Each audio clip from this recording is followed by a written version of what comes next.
In this video, we're going to learn how to access a Simcenter Amesim.ame file directly inside Simcenter Testlab. So I've already run and compiled my model. So now I'm going to open up Testlab, and I'm going to pick the Neo desktop.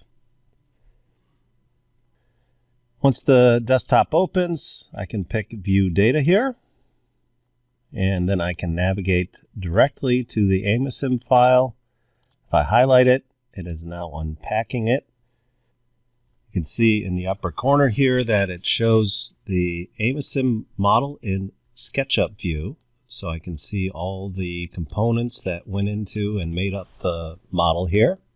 If I click on the run here, I can then see all the different time histories associated with this model, including forces and anything else that was calculated in the model.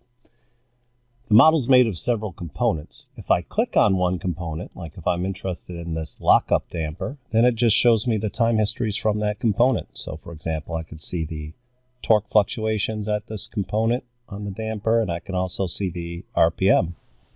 And if I'm interested, I can then process this data. So I'll right click here, I'll say add to input basket.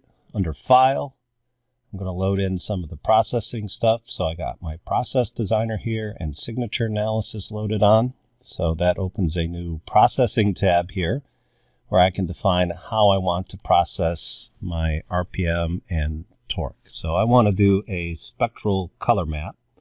So I'm going to grab that and I'll connect it up to the input basket. So here's my time history inputs, and here, and on this I can see the RPMs going about 4,600 to 3,000. So maybe I'll pick here, I want to track on the RPM channel. So I select it, and I can say I want to go from about, go down here from about 4,500 down to 3,000 or so in RPM.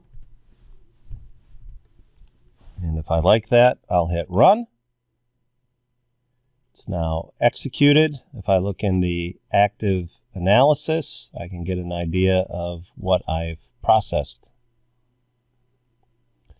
And I can see the color maps. Thank you.